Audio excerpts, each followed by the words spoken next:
دا هغه 1500 تنه پولیس سرتیري دي چې نن د ختیځ زون له تربیوي مرکزه فارغ شول.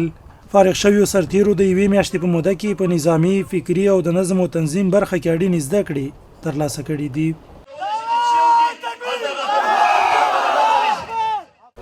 ننګرهار امنیه قومندان شیخ مولوي ندا محمد ندیم تازه فارغ شویو پولیس سرتیرو ته له خلکو سره د ښه چال چلند سپارښتنه وکړه.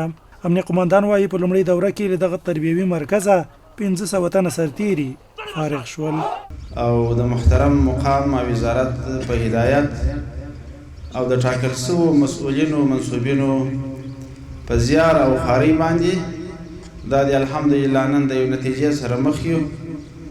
1500 تقریبا مجاهدین د دې مرکز نه فارغ کیږي. ستا د ښه برخورد او ښه انسانیت او ښه اخلاقو اړتیا ده، نو کوشش وکړه چې د اسلامي امارت داسې یو مثال خلکو ته ښکاره کړې چې هغه ستا څخه تېر سي، تا ته شاباشۍ درکړي او د الله تعالی حمد ووایي چې الحمدلله چې داسې نظام دې راکړی دی چې دغسې ښایسته مجاهدین او دغسې تربیه شوي اخلاقي خلک په خپل چوکاټ کې لري. د کورنۍ چارو وزارت د تعلیم او تربیه مسؤل مولوي عبدالکریم حسیب فارغ شویو پولیس سرتیرو ته په خطاب کې وویل 20 کلنه مبارزه د 2 هدفونو لپاره و چې اوس دواړه پوره شوي دي. د نوموړي په خبره فارغ شوي پولیس سرتیري به د ختیځ د 4 ولایتونو په بیلابیلو برخو کې توظیف کیږي.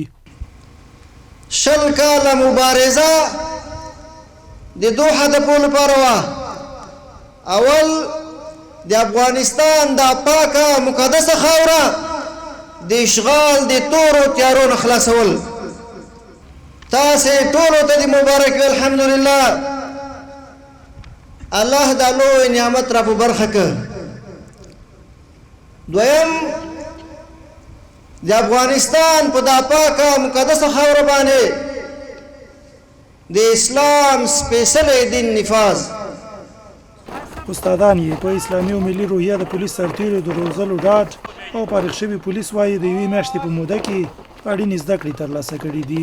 کم وخت کې موږ د خپلو مجاهدینو ته داسې روزنه ورکړو چې د ولس او د ملت د هوساینې او د سوکالۍ دپاره په هر ډول حالت کې داسې اخلاقي او اسلامي رویه وکړي چې خلک خوشحاله ترې نه اوسي. یو میاشت زده کړې نه وروسته دغه ځینې فارغېږو د اکاډمۍ نه او موږ ولس ته اطمینان ورکوو.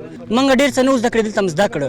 یو میاشت زده کړې ډېر څه مو زده کړل چې موږ ته نه وو زده، موږ د دې په تطبیق کولو باندې نه وو پوهېږي، هغه هر څه موږ زده کړل.